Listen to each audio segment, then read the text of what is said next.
Hello, welcome to the next episode of the RX Workshop. Today we'll be talking about how to use schedulers in order to distribute queries to places like remote machines or also to things like Azure. So we know that RX is observables, link, and schedulers. Today's episode is focusing on the scheduler aspect, but it also, of course, integrates with the other two, the link and the observable part. So here we have a machine and some remote place to execute things. We'll just call it cloud throughout this episode. So previously, all of the queries we've done have executed on the local machine. We've done things in other threads, and in virtual time we've executed things there, but we haven't executed things like across the wire. And so we'll see kind of the challenges that introduces and what RX does in order to solve those challenges. So here we have the local machine, we have a query, and now instead of executing it locally, what we're going to do is actually ship the query over to the cloud to execute it there. And what we want to do then is actually stream the results back to the person that originated the query. So how do we do that? Well, here's what we'd like to write. We'd like to write, create a timer, for example, have it fire every second, but now schedule it on Azure. And then we'll say observe it locally, and then subscribe. Now, if you squint, you can see that this is actually very similar to what we've done previously. Previously, we've done things like, observable timer and have a time span with, 1 second, but we said like some new thread or the thread pool, and then instead of saying observe locally, we said observe on the dispatcher. But really it looks pretty much the same. We're saying we want to execute it somewhere else, and then we want to observe the results now locally. And so what we want this to do is to execute the first part of the query on the cloud, and the second part, the subscribe part, locally. So we stream results back. So we send this to the cloud, and then we send the results back. All right. So there's two basic ways you can pass values in distributed environment. You can pass by value, by marking things as serializable, and you can pass things by reference, as marking them marshal by ref. And what we want to do with the distributed scheduling here is we have X here that we're closing over, so we want to schedule, maybe on this remote scheduler, to write something. But how do we schedule it so that it passes X the correct way? Is it passing X by value or by reference? Is it using it as marshal by ref, or is it serializing it across the wire? So what happens is that what the compiler does is it actually generates a closure here, and that closure contains X and also contains some method that represents the lambda. And so when the code actually runs, it actually constructs the closure, assigns the X the value, and then invokes schedule with the closure's M method. And this is really what happens underneath after you compile your code. Unfortunately, though, we didn't mark X as either serializable or the closure as marshal by ref. So it's like, well, how do you pass it? Do you pass it by value or pass it by ref? So closures are kind of a problem when you go across boundaries. And you'll see this again and again if you look at how to use link in distributed scenarios. Okay, so what we need to do is we look at the scheduler interface. So previously, we showed you the scheduler interface. All it had was an action of T work, and return back a disposable for canceling things. Some people noticed in that episode that that's not actually the interface that shipped. So today we'll be describing how we actually derive the full interface from the simpler one, because conceptually all we needed was the one we showed you previously, but now we're going to show you why we actually have the full interface. So here we have a schedule method, and now it takes a T, and the T is the state. And so now you can explicitly pass in the things instead of closing. So in the work, what you want to do is you want to make sure that work closes over no variables. If it does, then it's ambiguous again whether it's passed by reference or passed by value. But now you can pass in the things you want inside of state, and that part can be marked as serializable or marshal by ref or some combination of the two. And so you can be explicit about it. So back to this example. So instead of taking X as in a closure, now we pass it in as the state parameter, and we pump it through. And what we can do is, what we see now is the compiler actually generates different code. It generates an M method, but it doesn't have like this closure thing. And so now we can mark X as being serializable, and off it goes. Okay. So now the next thing is that we want to schedule things after scheduling. So for example, when you do observable.interval, it's actually repeating timer. And the way it does that is it schedules a timer to occur, and then once that timer completes, it pumps out the message, then schedules another timer to occur, and so on. So it's very common to actually do these kind of nested scheduling operations. And so now how do we do that? Here we actually have scheduler twice. We have it outside the lambda and then inside the first lambda. But now we've closed over a value, in this case the scheduler itself, which seems like a bad thing because we don't know how to pass it by value, pass it by ref. And even if we did, what would it exactly mean? Because what we want to do here is we want to send a request to do a work across through the cloud into the scheduler, and then we want to repeatedly do work inside of the scheduler itself. We don't want to bounce back out and then bounce in. Back to here and then schedule back in. Exactly. That would be bad. That'd be terrible, right? Yep. Because imagine you wanted to have a timer that would, in the cloud, into Azure, and then you schedule work in Azure, and then it executes, and then it bounces back out in order to do the new one. It would take forever, and you couldn't do the right thing. So you actually want to repeatedly work within this box. You want to have the first schedule operation jump inside the box, and then you want to keep working inside that box, which is the scheduler. You need to have access to the scheduler itself. Yes, the local version of it. The local interpretation of it. And so what we do now is we change the interface again, and we actually pass into the work an iScheduler value. And that iScheduler represents the local version of the scheduler. So now what we can do is, instead of using scheduler here, we actually use S, which is the scheduler, but the inside the box version. How to reschedule once you're already inside the scheduler. And so that allows us to now do kind of like these nested schedulings.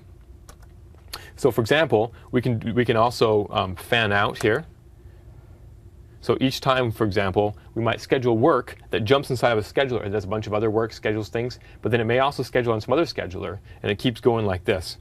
And now the problem is how do we actually cancel this whole tree of computation, right? So previously we kind of had all work done within a single scheduler, so it's pretty easy to track this, but how do you compose together the cancellation?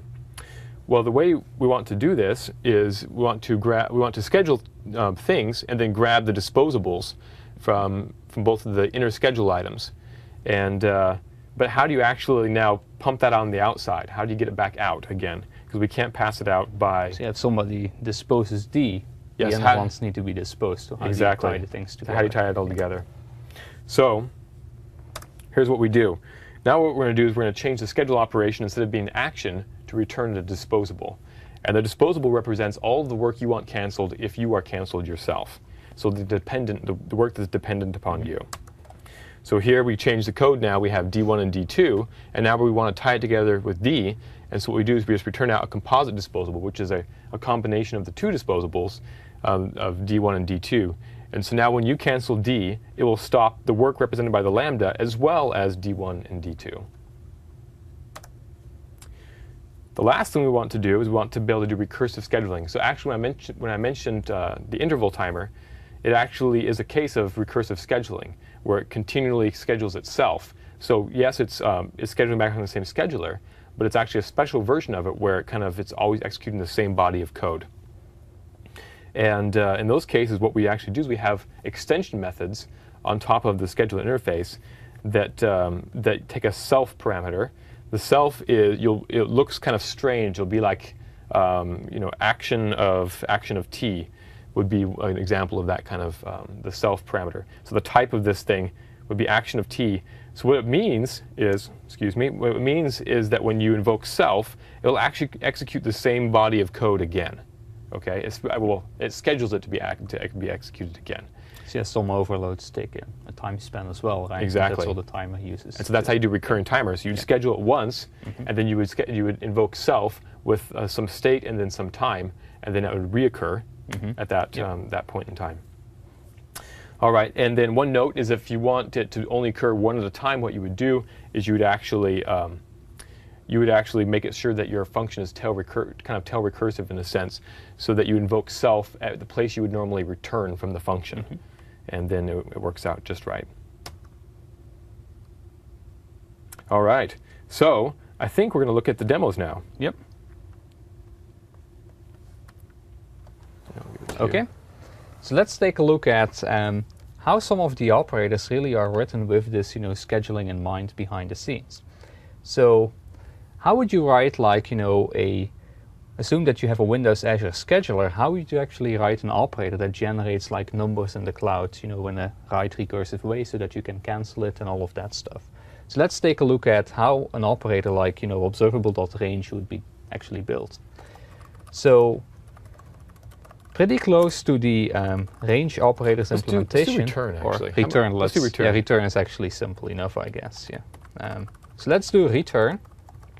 And so the way you would actually build return, well, actually, let me make it generic in t value, is you need to generate a sequence that basically fires out the value and then fires out on next, on completed, I mean. So the naive way to actually write that, and I will also pass in an iScheduler to say where the value needs to be produced. Actually, I will need to include Rx to begin with. That would be a good thing. Let's include system reactive. So now that I have the iScheduler, that's the place where we actually wanna run the work. So the way to do that would be something like this, like in the naive implementation. You would say, I'm going to create an observable sequence using observable create of t, which actually gets passed in the observer on which we actually wanna pump out values to the user. And so the thing you could do inside here is something very naive, like observer on next of value, and then observer on completed. Now, in this case, we also need to return the way to unsubscribe, and I don't quite know what to give to the user here to prevent this thing from happening. Like, the user can't unsubscribe from that thing because, well, this code is actually running sequentially. So like, this implementation is really not the thing that we want to use, and we also have a problem here with the scheduler in a sense that we're not using it at all. So we haven't parameterized anything. So the next thing you would actually want to do is like scheduler.schedule, and then you would like to pass in an action that basically indicates the context on which we're going to call on next and on completed. So that's already getting a little bit better in a sense that I can say where to do observer.onNext, observer.onCompleted. So now I've already moved to another place. So I could call return here, given a new thread scheduler or an Azure scheduler, and that would basically run this block of code somewhere else. Modulo a couple of problems that we have here. But let's wire together the cancellation first. Let's wire the cancellation in at this point. Like scheduler.schedule returns an iDisposable that when you call that, the scheduled action can be withdrawn from scheduler queues and those kind of things. So we can already wire up the cancellation here simply by returning the disposable that comes out of the scheduler. So at this point, we already have cancellation kind of working. You can call dispose and it actually tunnels back to the scheduler to cancel this body of work. Now the problem is that we have closed over both the value and the observer here. Like, we don't quite know, like, if the scheduler really goes across networking boundaries, for example, how the value needs to be passed into the cloud and how the observer needs to be passed in so that we can tunnel values back to the client.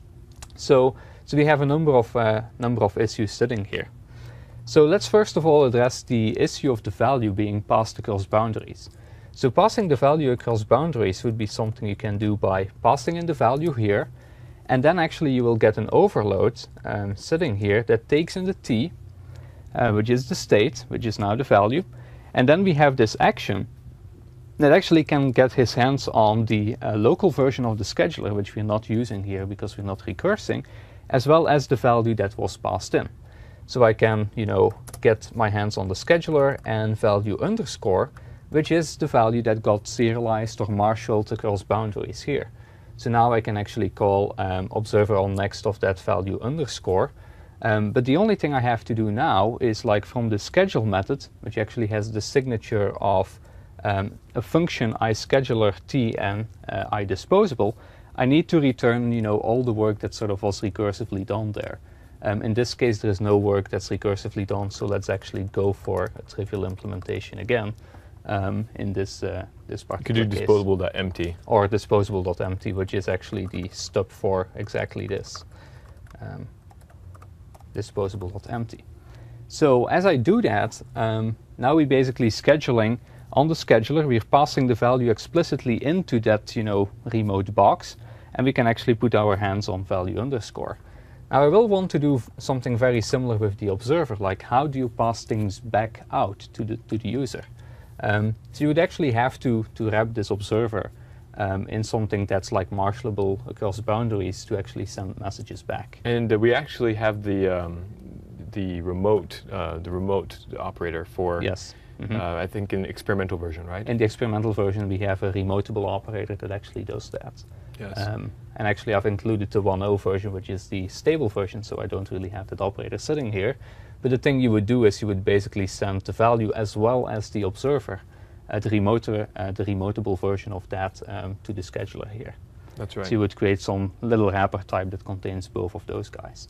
Now inside this box, I could actually schedule things recursively. Say that I also want to send out to the user, like for example, value +1. I would do something like s.schedule, and then I would schedule in there the action to be done to actually pump out value +1. So I could say in this particular case, pass in value _+1. Then, I get yet another copy of, the local version of the scheduler, like I'm just, recursing here. I get, value 2, which is like the value +1 thing. And then here I could do the observer on next kind of thing. So we're basically just, getting one level deeper into this whole contraption. In here we can actually return disposable.empty because there's nothing to be done to actually dispose this thing further. But now the thing that you actually get out of s.schedule is now disposable, which you could actually return from the outer one. So basically you're wiring through the entire chain of cancellation all the way to the leaf nodes of the computation. And if you would have multiple of those guys, you would of course create a composite disposable and so on. That's right. So that's essentially how some of those operators like observable return are written. It's basically by passing things explicitly to the scheduler and then basically calling the observer to pass data out. Should we look at the challenge? Yeah, let's take a look. So one thing to note is that Rx today, the operators that are included don't have this transformation as of yet. That's something to look for in the future. But if you need to be able to use distributed scheduling, then you'd want to author your code the way we're showing you.